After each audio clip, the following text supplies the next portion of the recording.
Sure. So Cass, you obviously passionate about sustainability. When did that actually start? When was the moment? Was there one?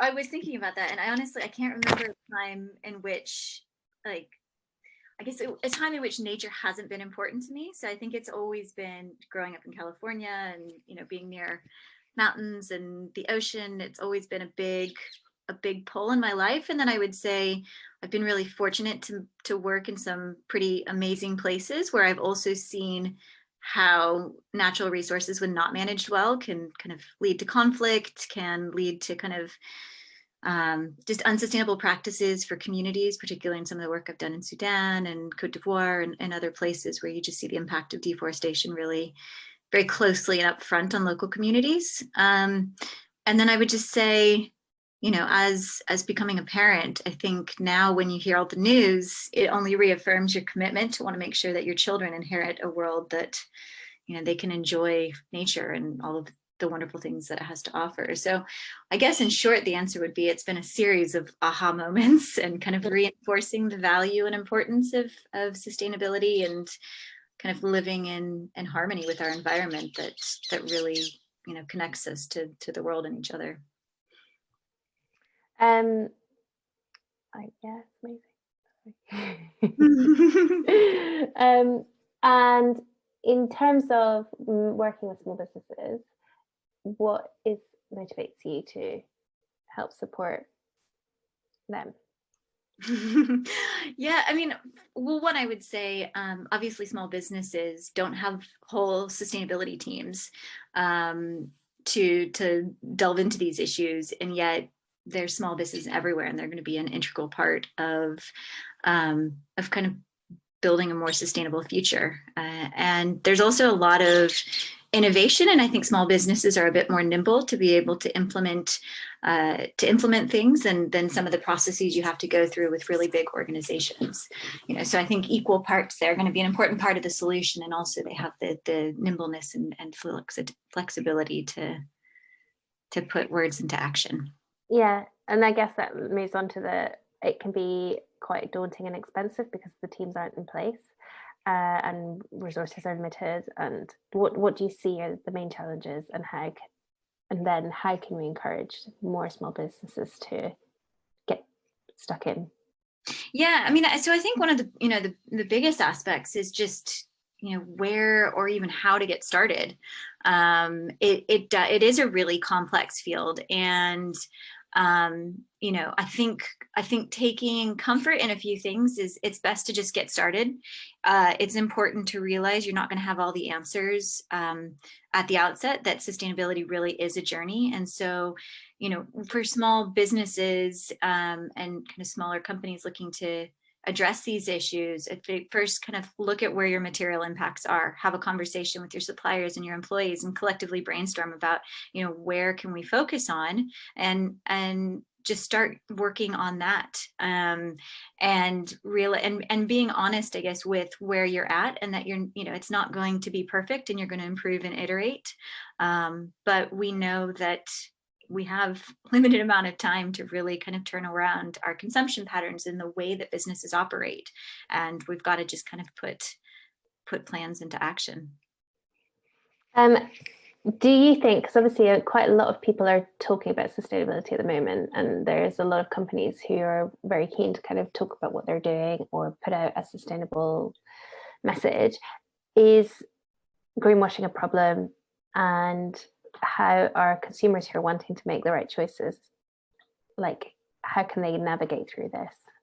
Yeah, so I mean, I think obviously, I would agree. Yes, greenwashing is a problem, and I think it stems on the fact that companies are realizing that this is something consumers are demanding, and they're trying to respond to that. But we do have really pressing challenges, and that kind of inauthentic and approaches which aren't particularly helpful. And I think one of the big examples is looking at like paper straws, or people like BP kind of changing their image, but their core operating model is about kind of extracting more fossil fuels. is really unhelpful for the overall movement. So, I mean, a couple things I think consumers can do. On the one hand, there's loads of information out there which can be overwhelming, but at the same time, there are some credible certification schemes that can help consumers to navigate that. So things like the Rainforest Alliance or Forest Stewardship Council, B Corp certification, which have standard practices and rigorous requirements for companies to meet that, are things that consumers can look out for. And in particular also, I mean, I think asking public questions and pushing companies which about what is their strategy, and asking those questions publicly, holding truth to power for some of these companies is really important. So I think, you know, kind of it is incumbent upon consumers to look for that information, and also to be vocal. And equally, I think you know, companies that are a bit are honest about where they are in the journey, that they may not have all the answers. To me, that's a good sign that they're at least acknowledge that they have more work to do. Where you see that, you know, we're doing all these amazing things, and you know, the problem solved, that's where I get a little bit more skeptical as to what's going on behind the scenes. Mm. And from a customer or consumer side of things, are there things that an individual can make, well, an individual can do that will make a difference? And if so, for example, if there's like one change that they could start today, what would you say it is? Yeah, so I think there's loads of things that people that people can do. You know, one of the things is as I said, with businesses as well, is for people to just do something. And there's a lot of research out there that also shows that even if you're doing something small, you feel a lot more empowered to talk about it. So whether or not that is, you know, switching to a renewable energy company, whether it is looking at trying to switch to a sustainable banking system, asking how, you know, where your banking is actually investing your money. Are they, you know, financing green initiatives and sustainable initiatives, or is more of your financing going to fossil fuel industries? I think there's also a lot of tools out there that people can use, which can help. You know, you can do a carbon footprint yourself and figure out what it is that are some of the big things that you're doing in your own life that are kind of carbon intensive. So, you know, riding your bike more to work, or, you know, using your car less, or even, you know, forgoing having a car. You know, all of those things contribute to kind of to a more sustainable lifestyle. And then I think also people feel like, you know, that feels like a drop in the bucket. And so there's a lot you can do in terms of what are the issues that you're passionate about, and think about how you might be a little bit more active in system change.